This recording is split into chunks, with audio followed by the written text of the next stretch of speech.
That's it, we're done. Nintendo wins E3. Hands down, best event of the weekend. Well, I guess it's early week now.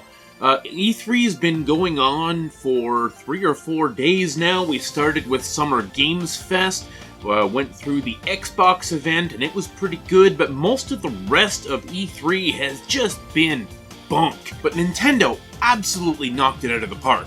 So let's get into some of the highlights. I'm actually going to run through everything that they announced, just kind of rapid fire, just in case you missed the event or you wanted to kind of get another perspective on what was going on.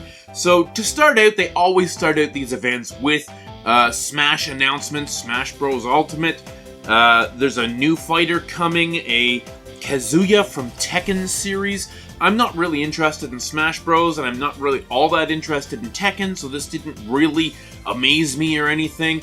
But for those of you who do care, there is going to be a complete Sakurai Presents on June 28th, where he's going to go through all the different moves and stuff and demonstrate the new fighter in the game. So stay tuned for that if that's something that interests you.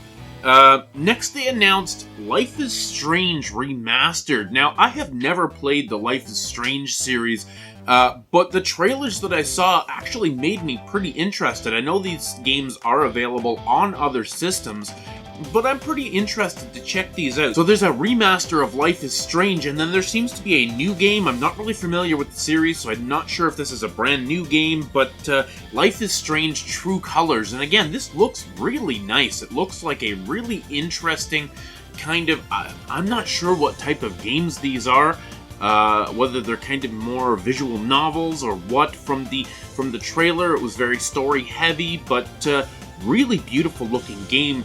I'm really excited to check these out. True Colors launches on September 10th of this year, and the remastered game, I guess, they just said later this year. Next, they showed the new Guardians of the Galaxy game by Eidos and Square Enix. Now, we saw way more of this game than anybody wanted to in the Square Enix event yesterday. They spent like 15-20 minutes going over every minute detail of this game. Now, you know what? It looks like a half-decent game. I gotta say, I'm pretty interested in giving it a try, but we didn't really need to hear any more of this, so moving right on. The next thing they announced was Worms, an online PvP Worms game, and it looks pretty fun and exciting. The graphics are really cute. I'm not really into online games, but I'm definitely going to give this one a try. It's launching very soon, apparently, and there is going to be some more information coming on that, but it looks like some kind of a 35-player arena-style battle. It looks like a lot of fun, honestly, I gotta say. I remember the Worms way back in the day, and they were always fun and quirky. This looks like no exception. So, the first announcement that really got me excited, and that is Astra Ascending. Now, this game looks like a VanillaWare game, and I actually went and did some research right after the event, because I was convinced it must be a VanillaWare game, but it is clearly inspired by VanillaWare, games like Odin Sphere and Dragon's Crown and that sort of thing. But, the graphics are just gorgeous, but then it's more, it's like a 2D game, but then, it's turn-based battles and stuff. So obviously another JRPG on the system. It looks gorgeous. The gameplay looks really interesting. The story is this kind of setup where you can play as 8 different characters who are all demigods, and you're battling other demigods, and there seems to be kind of this idea of not all the enemies are necessarily bad guys, and they all have kind of a backstory as being gods and that sort of thing. So definitely interested in checking that out. I will be picking that up day one, absolutely. And then they announced Monkey Ball Banana Mania. Now, Monkey Ball is a series that I have just kind of dabbled with a little bit here and there. It's kind of fun for 10 minutes, but it's not really something that I'm crazy about. Now, the graphics do look nice in this. The gameplay looks fun, challenging puzzles. I'm curious how well the motion controls are going to work in handheld. But I guess we won't have to wait long to see. Something kind of confusing. Everybody was speculating that there would be another entry in the Mario Party franchise, But we were thinking it was going to be Super Mario Party 2, carrying on kind of into the future. Now, they've announced Mario Party Superstars, and I'm not really sure what I was seeing in this trailer. They were indicating that you were playing old boards from the N64 era, but then there was a bunch of new mini-games and things like that added, like 100 mini-games and a whole bunch of different game modes and stuff, including online play, which I guess that's why they did that online update to Super Mario Party, I guess to just kind of test the waters for online play for this new game. But I don't know if this is really a new game or a remake or some kind of... I'm not really sure where this stands. We're going to have to find out a little bit more about it. It does look pretty good. It looks like a lot of fun. The boards look great. The graphics look great. So I'm definitely interested in giving this a try here coming up when it releases on October 29th. Okay, this next announcement has set the internet on fire. We've had guys like Metroid on Twitter and my friend Rob at Rule of Two Review who have just been talking for years about when the next entry in the Metroid franchise would finally be announced. And of course, everybody was hoping and praying for Metroid Prime 4 news. And they did mention Metroid Prime 4, and they said they're still working on it, and something will be coming in the future, but they don't have anything to show us right now, which I kind of expected. But they did announce Metroid 5 Dread. And this is a new, completely original 2D Metroid game, and I gotta tell you, this looks fantastic. It has kind of a survival horror type feel to it. They showed some of the monsters were completely immune to your weapons, and you basically had to run away from them as best as you could. There's some new moves, like a slide move and stuff, where you could actually slide through the enemy's feet and get behind him or whatever. And I watched about 15 or 20 minutes of the gameplay in the Treehouse event after the Nintendo Direct, and like, this game just looks excellent. I mean, there are so many Metroidvanias out there that are fantastic, like Hollow Knight and Bloodstained and things like that. And I think a lot of people were worried that another 2D Metroid might not be able to live up to its own hype at this point, because there are so many fantastic Metroidvanias out there. But this looks like an absolute winner. I mean, you're seeing some of the footage here from the Treehouse and from the trailer, and it just looks like a fantastic game. Tons of exploration, tons of unlocks and secrets and new weapons and new moves. It looks fantastic. So I can't wait for this game, and I'm absolutely going to buy this on launch day. Alright, next game they mentioned was a arcade racing game called Cruisin' Blast. Now, it looks pretty cool. It looks like there's a lot of kind of crazy arcade action going on, explosions and things like that. I like arcade racers a lot. I have Horizon Chase Turbo on the Switch, I have Hot Shot Racing on the Switch, but the Switch needs a serious racing game. We need a sim racing game, the likes of a Forza Motorsport or a Gran Turismo or something of that nature, with the best graphics that the Switch can realistically produce and, a simulation environment. I'm kind of tired of the fact that there are so few racing games on the Switch at all, and they are all cartoony arcade games. I guess we do have Burnout Paradise Remastered, but again, that's kind of a sandbox game. It's not a true simulation racing game. So, will I be picking up Cruisin' Blast? Yeah, probably when it goes on sale. I'm sure it'll get an eShop sale within the first few months or something, and I'll pick it up and I'll check it out, and it looks like it's probably going to be pretty fun. But for the love of God, Nintendo, please get us a simulation racing game, would ya? And then, of course, we had the obligatory Just Dance 2022 or whatever announced. Every system, every year gets one of these games, so I'm not going to really talk about it. You all know what Just Dance is. There's nothing to be said. Interesting announcement. Kind of a little too late to the party here, But Dragon Ball Z Kakarot, a fantastic RPG in the Dragon Ball Z universe where you actually get to play the first 4 sagas in the kind of Saiyan saga of the Dragon Ball Z story. They have announced that this is coming to the Switch very soon. However, this has already been out on the PlayStation 4 and the Xbox One for well over a year, so I have a feeling that most of the people who wanted to play this have already played it. I own it on the Xbox One, and I'm probably not going to re-buy this. There's no particular need for me to play something like this on the go. I don't really need a second copy of this, but it is a great game, guys, so if you don't already own it on another platform, check it out. Check it out on the Switch. I think the graphics will lend themselves well to being ported to the Switch. I think it will look half decent because it's a cartoony sort of style. So if you haven't played this game yet, give it a try on the Nintendo Switch. And then we got a little bit more on Mario Golf, and now we already know about this game. It's releasing very soon, June 25th, just not even a couple of weeks, like a week.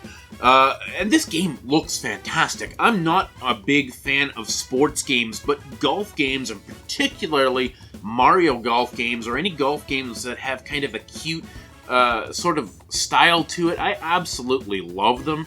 And I will definitely be picking this up. I will not be waiting for a sale. I will be picking this up, in the first week or so when it releases. There seems to be a bunch of different game modes in this that we didn't see in previous Mario Golf games. Looks like it's going to be a lot of fun. So will you be picking up Mario Golf when it releases? Let me know down in the comments. If this is something that interests you, I'm curious because, I feel like golf games are just kind of a different animal than your normal sports games, especially when it's got Mario attached to it. And then, of course, something else we already knew about. We've known about it for a while, actually, several months. This has been available as a pre-order on the Switch eShop, and that's Monster Hunter Stories 2. Now, we saw a big presentation on Monster Hunter Stories 2 in the Capcom event yesterday, and if you want to hear more about the Capcom event and all the other events in E3, make sure to check out my next video, which will be up Wednesday or Thursday, talking about the overall breakdown of all of E3, all the different events that I watched, and we'll kind of hit the highlights of everything that was worth talking about. But Monster Hunter Stories 2, we got more gameplay in the Nintendo event than we did in the Capcom event. So many people were complaining that this game is only a month away from release at this point, and we still don't know what the gameplay is going to be like. A lot of people are saying, based on the last game, that it's kind of going to have like a Pokemon-esque sort of a feel, more of a, an action-y take on it, but that you're collecting monsters and training them and hatching eggs and all that kind of thing. Pretty much like a Pokemon-style game, but in the Monster Hunter universe. Now, in the Nintendo Direct, we saw some more gameplay, and it looks like a more open experience than a lot of Pokemon games. There's a lot of running around the world and interacting, and apparently you do things like mining and crafting and stuff like that as well, which really interests me. I was already on board for this game because it looks like a lot of fun, but seeing some of the gameplay and getting a little bit more of an idea of what the experience is actually going to be like was great on Nintendo's part. Because Capcom basically completely shit the bed. They didn't show us anything except the story trailer 1 month before the game is releasing. So, glad to see more on Monster Hunter Stories 2. And will you be picking that up next month when it launches? Is that something you're interested in? I'm personally not much of a Monster Hunter fan because I don't like the combat style in Monster Hunter games. But the Stories series is a different beast entirely. Alright, moving on, a lot of people were speculating that we were going to see a new Wario title of some kind. We're just due. We haven't seen much of anything from Wario in years. So we're getting a new WarioWare title on the Nintendo Switch September 10th. I'm not really sure what I think about this. I have enjoyed the Wario Land and Wario World games, and I really liked Wario Land Shake It. That was a fantastic game, but the WarioWare games are really just a collection of mini games. I think these probably appeal more to kids, I would say, or people who are on the go a lot and just want something they can pick up and play for 5 minutes at a time. And if that's your thing, absolutely. I don't know whether I'm going to pick this up or not. We'll see how many comments I get on this video about the WarioWare series in general. I've never really played the WarioWare games because I'm not really a fan of silly little micro games in general. I want to play a game with a bit of substance and story and that sort of thing. I'll probably check it out of curiosity, but let me know in the comments what you think of the WarioWare series in general and what you think of this game coming up. Is that something you're going to pick up? And do you think it's something I should pick up? Because I really don't know too much about this series. So another game that they announced that we already knew about, but we got a deeper look into it, and that is Shin Megami Tensei 5. And my first thought when they showed this was, this proves definitively that we could have Persona 4 and Persona 5 on the Switch. There is no reason at this point that Atlus cannot put those games on the Nintendo Switch, because the graphics in Shin Megami Tensei 5 look phenomenal. The gameplay looks phenomenal, and, we've seen it before, but I am really excited. I just picked up Shin Megami Tensei 3 Nocturne on the Switch last month. I'm immensely enjoying that game, and I'm really looking forward to number 5 when it launches on November 12th. Now, another series that I know virtually nothing about, my friend FemTrooper could probably sound off and tell me what she thinks, because I'm pretty sure she really loves this series, and it's mostly been on the PS Vita up to this point. But that is the Danganronpa series. They're releasing Danganronpa Decadence, which is a collection of 4 Danganronpa games, 1, 2, and 3. Danganronpa S, which is some kind of a board game-esque game. I don't really know what I'm getting into with these. I'm seriously interested just because I have heard so many people give this series high praise, and I know nothing about it. What I saw in the videos, it seems to be a mix of like visual novels with some puzzles and board game elements and things like that. I'm interested in what I see, but I have no idea what I'm going to get into with this series. I'm definitely going to pick up this collection because I am curious as hell. So let me know in the comments, FemTrooper, if you're watching this, tell me what I'm getting into and whether it's going to be worth my time. Moving on here, something Radical Reggie has talked about an awful lot is the Fatal Frame series. He's very much into horror and survival horror games. I have not ever played a Fatal Frame game. Well, that's not true. I had, I believe, something on the Wii U that I messed around with for a little bit. I can't remember exactly what it was called. But Fatal Frame, Maiden of Black Water, which I'm guessing is a brand new Fatal Frame game and not some kind of remake. They didn't really say. But it looks gorgeous, and the gameplay looks fantastic, and I guess there's some kind of mechanic where you've got all these ghosts all over the place, and your camera somehow controls them, or something like that. But, definitely looks spooky as hell. I'm definitely going to check this game out, because the graphics look gorgeous, and the gameplay is interesting. I mean, that whole idea of kind of taking pictures of things you can't see, looking through the camera and seeing stuff around you in a dark room. I'm not really sure what to think of this series, but I'm excited to check it out. So, now, the biggest disappointment, I would say, for me in this event was the Tony Hawk 1 and 2 reveal. We were hearing that this was going to come to the Switch. I think it was inevitable. But, honestly, guys, this looks like garbage. I don't know whether maybe the footage is not final footage. Maybe they're going to release a patch and make it look a little bit better. But honestly, the footage that I saw in the Direct for Tony Hawk 1 and 2 looked like PS2 graphics. Like, very blocky, very primary colors, no shading, no textures. Just looked honestly like junk. This game looks amazing on the PS4 and the Xbox One.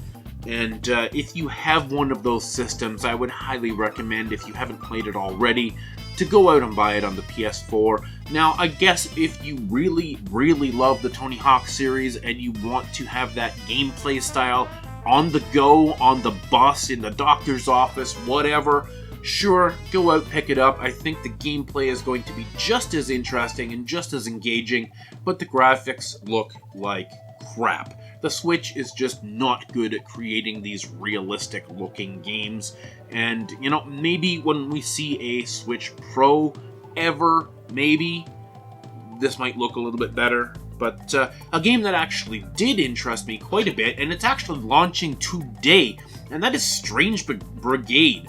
Now, we only got a very short look at this game, like a 1 minute and a half trailer, but it seems to be some kind of mummy killing sort of game. There seems to be some first-person shooting and some melee combat. It looks nice. Like, the graphics look nice, the gameplay looks interesting. It seems to have like a pretty interesting story behind it from the 1 minute that we saw of it, but it launches today, so we're going to be seeing videos on YouTube and all over the place telling us a little bit more about this game in the coming days. So I'm just going to wait a little bit and see a little bit more about this game, but I'm pretty interested in it. So moving right on here to something that I think people are just losing their minds about, and that is the Advance Wars 1 and 2 remakes. Now, these remakes, I don't know if they were done in the same engine that Link's Awakening was, but it has a very similar kind of cartoony, claymation-y sort of a look to it. You know, a lot of glossy and everything like that, just like the Link's Awakening. But it's fantastic. It looks... People have been dying to play the Advance Wars series again on modern consoles, and I think when they announced the Metal Slug Tactics game at Summer Games Fest a few days ago, people were actually saying this just looks like Advance Wars with a Metal Slug skin. So why not just give us Advance Wars, Nintendo, please? Like, people have been talking about this you know, so recently, just in the last couple of days, and we got it. Nintendo has been on fire this year, and it's absolutely great to see these classic games remastered and brought to a new... I actually haven't played the Advance Wars series on the Game Boy Advance. You know, I've messed around with them a little bit. I love this kind of game, this kind of real-time strategy sort of... Like, I love this kind of game, so I am super excited to play this. It looks like it's got a ton of character. They've put a ton of work into making it look fantastic.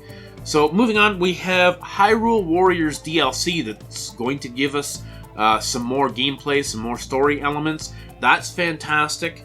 And then we've moved into the finale portion of this video, and that is the Zelda section. Now, they didn't really make a huge big deal about the 35th anniversary, but they did mention the Hyrule Warriors DLC, they mentioned Skyward Sword again, and then they announced what I have been talking about for a while. I've tweeted this a dozen times, that I predicted that there would be a Zelda Game & Watch to go along with that Mario Game & Watch that we got last year. And I was right, and this thing is even better than I could have imagined. It looks fantastic, it's so cool, but it's got 3 major Zelda games on it. Zelda 1, Zelda 2, and Link's Awakening. So, what a value. I imagine this is going to sell at that same kind of $50, $60 price point, at least up here in Canada, that the last one did.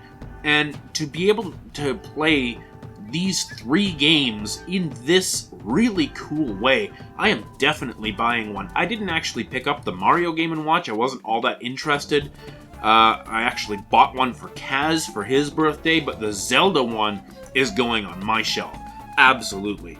And then they moved on to the big finale. The thing that everybody has been asking for, and that is more information on Breath of the Wild 2, or the sequel, whatever they're going to call it. They still did not announce a title. They did say that they are working on getting this out in 2022, but this game looks incredible. It still has that darker look, that kind of Majora's Mask to Ocarina of Time sort of aesthetic, where I think we're definitely going to go darker for the second game, upping the stakes and stuff, but there's some new mechanics. For one thing, Link seems to have a whole lot of new powers. He seems to have some kind of a mechanical arm now. I don't know if the Sheikah Slate, like, fused with his arm or something. I guess we'll find that out. But he seems to have powers right on command with his arm. One of the things I did notice is he seems to have some kind of a teleporting or phasing ability. At one point in the trailer, he actually jumped up to the underside of a rock and then phased right through the rock and came out the top side of the rock.